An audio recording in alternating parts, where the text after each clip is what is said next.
Top story at 6, a 24-hour suspension. That's what these Phoenix officers are getting for repeatedly punching and tasering an innocent deaf man with cerebral palsy. Tonight, a lot of people speaking out about these new suspensions. That discipline was just announced 7 months after that violent arrest. ABC15 Chief Investigator Dave Biscoping exposed that video that led to all of this. And Dave's here to break down that fallout. The police chief says the suspensions show that Phoenix is committed to accountability. The police union says the chief is pathetic for disciplining officers at all. And then there are others who say the chief, the police department, and the union have lost the public's trust.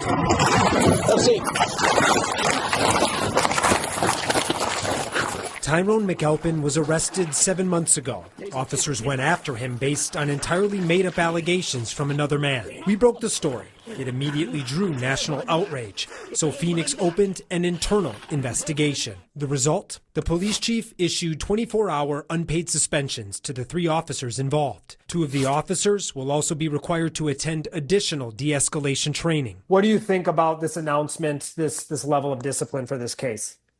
Well, it's obviously it's far too little, far too late, and it appears to be completely political in nature. Jesse Showalter is one of Tyron's attorneys. We asked him to respond to the discipline. So I'm going to read you something, a statement from the chief in this media advisory. He said, quote, "The decision to suspend the officers reflects our commitment to accountability and maintaining public trust." You were there, I was there. We watched in court when officers went in to testify against McAlpin that there were ranking members of the Phoenix Police Department and the Public Information Office who sat and watched that video, watched this hearing, watched this testimony, and no investigation was opened for another, week or two. And that's when, we did a story in this video, then went everywhere all across the country and the outrage grew. So what do you think about that statement from the chief?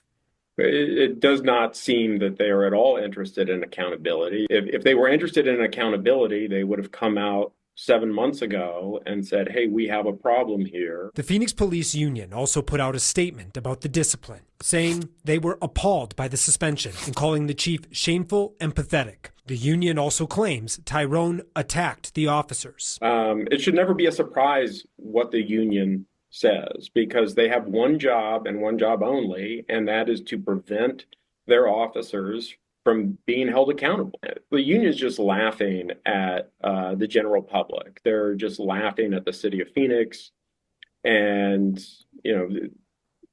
they really don't care about reality. The union statement also provides inside information. It claims the officers were found in policy by Phoenix PD's Force Evaluation and Review Unit, but that was suddenly reversed due to public pressure based on biased media reporting. If that is true, it should be terrifying, because if that is true, what it means is that the city of Phoenix, its police department, trains officers that they can attack disabled people, African-American people, pretty much any member of the public without any provocation based on false claims, and that is the city of Phoenix policy. Chief Michael Sullivan declined our interview request, and Phoenix says that's because the officers can still appeal their discipline, and that process is still ongoing.